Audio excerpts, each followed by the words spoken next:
Hello, everyone. Welcome back to our English listening practice. Today, we have several interesting topics, so relax and listen carefully. First, let's talk about lobsters. Many people ask a very interesting question. Do lobsters scream when they are boiled? And why do they turn red when they are cooked? Think about it for a moment. If you were in hot, boiling water, what would you do? You would probably scream, and your skin might turn red. But lobsters are different. They do not actually scream. The sound you hear is not a voice. Inside the lobster's body, there are small pockets of air. When the lobster is heated, the air expands. As the pressure increases, the air escapes through small openings. This creates a sound, like a soft whistle. So the lobster is not screaming, it is just air moving out. Now, what about the color? Why does a lobster turn red? Its shell contains a red pigment, but when the lobster is alive, this pigment is hidden. It is mixed with a protein, which makes the shell look blue, green, or brown. When the lobster is cooked, heat breaks the protein. This reveals the red color. That is why cooked lobsters turn bright red. Now, let's move on to another interesting animal, the koala. The koala is one of the most famous animals in Australia. Many people call it the Australian teddy bear. This is because it looks soft, cute, and friendly. But the koala is not a bear. It is a marsupial. That means it carries its baby in a pouch. A koala has thick, soft fur.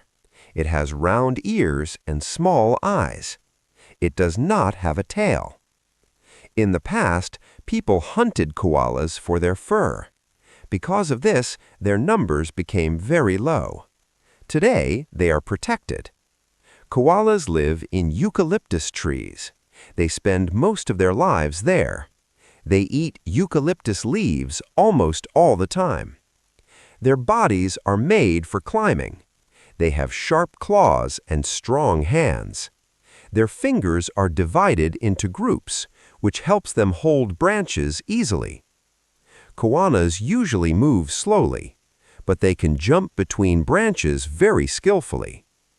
When a baby koala is born, it stays in the mother's pouch. Later, it climbs onto her back and rides there until it grows bigger. Koalas are calm animals. They can become friendly with humans. That is why they are popular in zoos and parks. Now let's talk about something important, food and health. Some people eat to live, others live to eat. What about you? Do you choose your food carefully?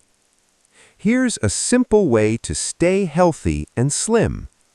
We can divide food into 3 groups. The first group is the red group. These foods are high in calories. They include sugar, chocolate, cakes, butter, chips, and soft drinks. These foods can make you gain weight, so you should eat them carefully or avoid them when possible. The second group is the yellow group. These foods have a medium level of calories. They include meat, eggs, milk, cheese, and nuts. You can eat these foods, but not too much. The third group is the green group. These foods are low in calories. They include fruits, vegetables, salads, and water. You can eat more of these foods. They are good for your body. Remember this, it is easier to stay slim than to lose weight later. A healthy diet and regular exercise will help you feel better every day. Now, let's continue with something about our own body. The human body is like a powerful machine. It has many parts, and each part has a function. Our body includes the head, the neck, the trunk, the arms, and the legs. All these parts are connected by the skeleton. The skeleton is made of bones. It gives the body its shape and supports it. Bones also protect important organs. The skull protects the brain. The ribs protect the heart and lungs, and the spine protects the spinal cord. The spine is very important. It is made of many small bones connected together. Bones are strong, but they can break. When a bone breaks, the body can repair itself. New cells grow and slowly fix the bone. Doctors use X-rays to see inside the body and check for broken bones. Now, let's talk about muscles. There are more than 600 muscles in the human body. Muscles help us move. They contract and relax. This is how we walk, run, and lift things. Muscles also help move food through the body. They also help blood circulate. Next is the nervous system. This system connects the whole body. It includes the brain, the spinal cord, and the nerves. Nerves carry messages between the body and the brain. They work like wires. The brain receives information, then decides what to do. It sends signals back to the body. This system controls movement and all the senses. Without it, we cannot see, hear, smell, taste, or feel. The brain is the most important part. It controls everything in the body. Now, let's move to a famous invention, the telephone. Today, people can talk to each other from very far away. But this was not always possible. The man who invented the telephone was Alexander Graham Bell. He was not only an inventor, but also a teacher. He worked with people who could not hear or speak. Because of this, he became interested in sound. He believed that sound could travel over a distance. With the help of his assistant, Thomas Watson, he worked day and night. They tried many times, but they failed again and again. Then one day, everything changed. Bell spoke into the device and said, "Mr. Watson, please come here. I want you." Watson heard him clearly from another room. That was the first telephone message. From that moment, the telephone was born. Soon, telephone systems spread quickly. People could communicate more easily than ever before. Now, let's talk about another invention, the aeroplane. Before aeroplanes, people tried to fly using balloons.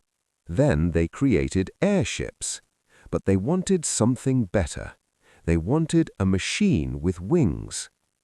Two brothers made this possible. Their names were Wilbur Wright and Orville Wright. They studied how birds fly. They watched carefully and learned from nature. They built gliders and tested them many times. One big problem was balance. They worked for years to solve it. Finally, they built a powered aeroplane. In 1903, their plane flew for the first time. It stayed in the air for less than 1 minute, but it was a success. For the first time in history, a human flew in a powered aeroplane. This changed the world forever. Finally, let's talk about the telegraph. Before the telephone, sending messages was very slow. But one man changed that. His name was Samuel Morse. He had an idea. He believed that electricity could send messages through wires. He worked hard for many years. At first, people did not believe him.